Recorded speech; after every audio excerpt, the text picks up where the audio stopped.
Students, welcome. Today I'm going to give you some feeling about group theory and molecular spectroscopy. Well, this is a separate topic and there is a full 3 hours course which is given on it. And of course it is very difficult to cover it in detail. However, I will give you feeling about what is group theory and what it does for us, the chemistry people, especially the students who are studying spectroscopy. Okay, what is group theory?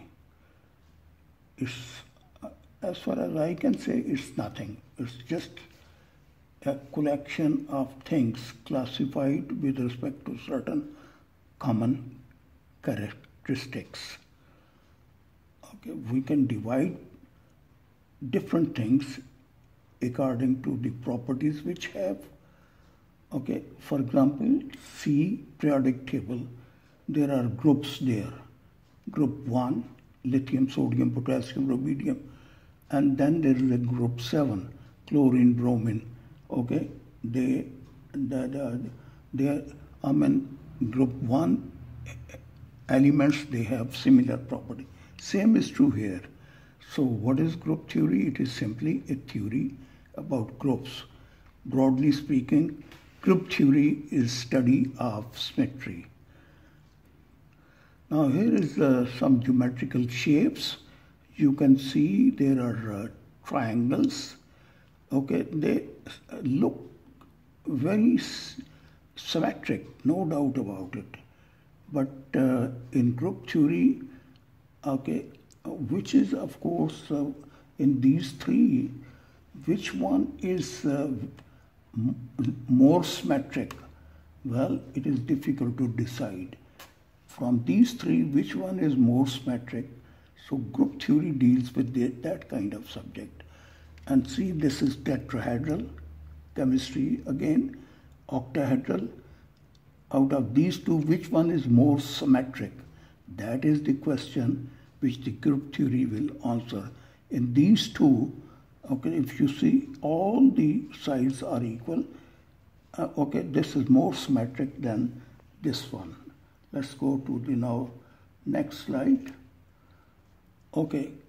Well, examples, okay, I don't have to explain.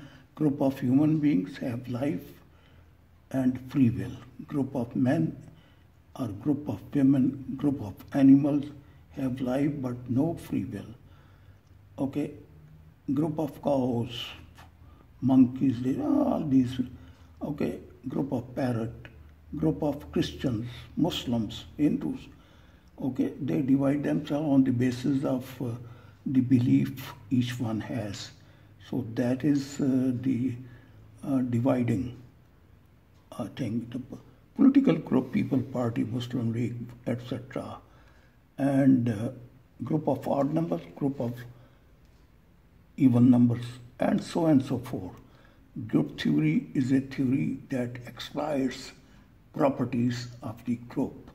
Some common characteristics define a group. Now these are just, I don't have to explain it.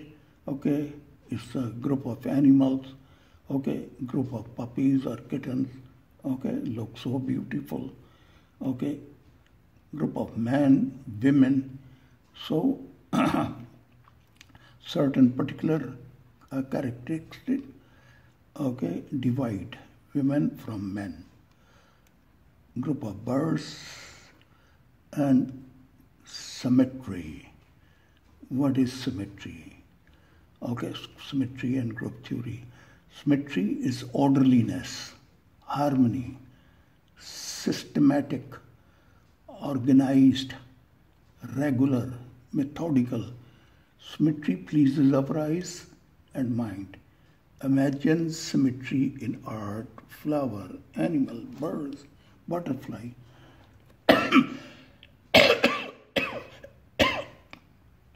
Symmetry of molecule reveals properties of molecule. For example, structure, polarity, okay, chirality, and spectra. Now, here is, you can see, this is how I will define symmetry, how beautiful it is. Again, out of these, some are more symmetric than the other, these geometrical shapes. The big question is, which one is more symmetric or beautiful? Only group theory can answer this question. Okay? Symmetry elements and symmetry. Now, with the help of symmetry elements or symmetry operations, it is possible to mathematically evaluate and define which one is more symmetric. So I'm going to talk something about the symmetry elements. Okay, identity element. It's an operation of doing nothing. I mean, it's just like digit 1. 1 multiplied by 2, nothing happens to 2. 1 multiplied by 4, nothing happens to 4. So it's the act of doing nothing. It is identity element. Proper rotation is represented with Cn, sigma plane. With sigma is a plane of symmetry, divides the molecule into two halves, similar halves. Center of inversion is center of, we will see that with the help of example. Identity element, as I explained before. Now see, this is act of doing nothing, or it is operation which affects no change in its subject. For example, 1 multiplied by 1 is equal to, so 1 is an identity operation. All right, in group theory, this is represented with E. It will come in the character table when I will talk about that. Symmetry elements and operation, proper rotation, Cn, okay, and I have defined it.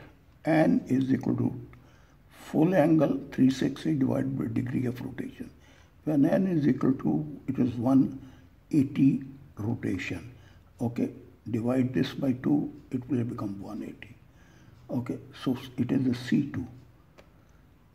If N is equal to 3, 120 rotation, okay, 360 divided by 3 is 120, okay, C3, 90 degree rotation is C4, okay, so I think this is more, okay, now see this is the rotation, C2 rotation, water molecule, you are rotating it from this axis, from top, and you rotate it.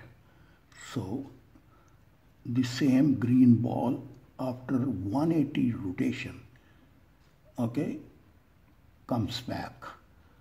Now, a symmetry element or operation is an operation. Please note my word, that when it is operated with, it leaves the object indistinguishable. Okay, if you rotate it with C2, okay, one hydrogen goes to the other hydrogen, it remains indistinguishable. See next example.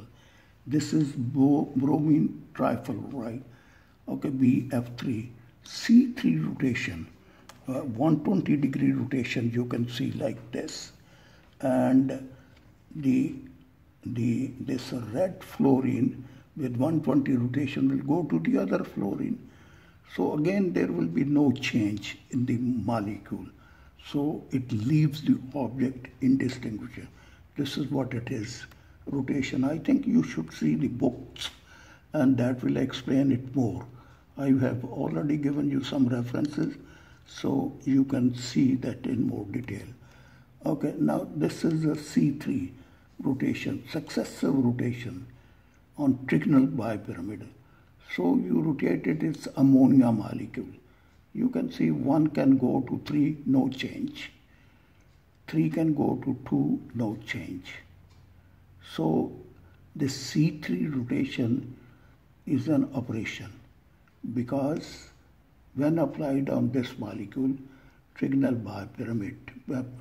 pyramid, so C3 doesn't bring, it remains indistinguishable. Again, it is the same rotation of the trigonal planar. Next, see symmetry elements operation, mirror plane, I'm going to explain. Well, the best thing is it's an operation. I mean, cutting a molecule into two halves. Water also has a sigma plane. Okay, it can cut the molecule into two halves. See this one, mirror plane, sigma horizontal. Okay, it's a horizontal, it is perpendicular to the principal axis, and sigma vertical. Okay, mirror plane containing principal axis. So it is a vertical axis. Okay, now here it is, water molecule. Look at that. The two planes, sigma verticals. One is pink and the other is dark. It's very clear. Okay, and this C2 rotation is given and sigma plane, sigma vertical, cutting the molecule into two halves. You can see this mirror plane. This one, this is sigma vertical again. So it cuts the molecule into two halves. Similar, okay, remains indistinguishable. So it has, now here is a molecule. Okay, center of inversion I'm talking about, I. Center, which is also called center of symmetry. So oxygen has a center. Through this center, similar atoms can see each other. See, through this center, here you can have this center, for example. Oxygen, see this one. Chlorine, this chlorine, see this, through this center. Carbon dioxide, this oxygen, through center, see this. This doesn't have. Okay, through center, hydrogen doesn't have hydrogen here. Okay, so HCl doesn't have. Benzene has center of inversion. Octahedral molecule, now here it is. I don't have to even explain it, okay? Atom 1 can see atom 6. Atom 2 can, through this center, can see atom 4. Atom 3 can see atom 5 through this center. Okay, no change, remains indistinguishable. Linear molecules, this is, I think I don't need to explain it. They have many sigma planes. Okay. Classification of molecule into groups. Well, all molecules belong to a specific group. Group of a molecule belongs to, can be determined by using flow chart, decision chart, given on the next slide. It is an easy chart. You may try it. Now, please listen. I will not have time enough to explain to you how we find out, okay, how we classify molecule into group. Well, this is of course very important, but take it for granted we can do it. How we can do it? With the help of a chart. We call it a decision chart. It's given on the next slide. Here it is. Okay, you can see it attentively. I have marked, go, do like this, and you come back to here. I'm just saying that we can do it. Okay, we can do that. The students can do it. Students learn it how to do it. Any molecule we can place it and classify into group. Okay, using decision chart. Every molecule has a point group associated with it, which are assigned by a set of rules explained by group theory. Water belongs to C2V group. Okay? If we take NH3 molecule, we will find it belongs to C3V. Next molecule complex belong octahedral. S sub 6 belong.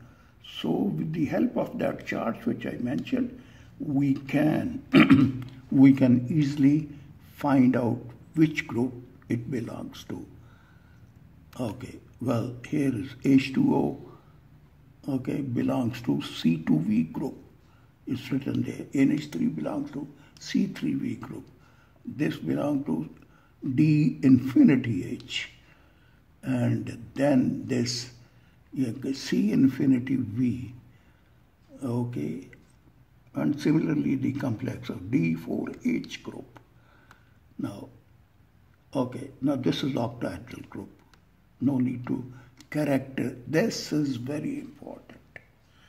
Again, very difficult for me, okay, to explain to you in this very limited time. What I'm saying here is each group has its own character table. Water molecule C2V has its own character table. NH3 C3V, there is a character table for that. PTCl4 D4H group. So each group has a separate table called character table. Character tables are very useful and are used for solution of problems relating to structure, bonding, and in spectroscopy. It is possible to find direct product such as A1 multiplied by A2, A2 multiplied by B2, T2G multiplied by T2G, T2G multiplied by each. So many things we can do, okay? I wish we had time and I could explain to you more. Here is a character table of C2V. Here I just want to explain two things. Here in the top, okay, row, these are operations. C2V group contains identity temperature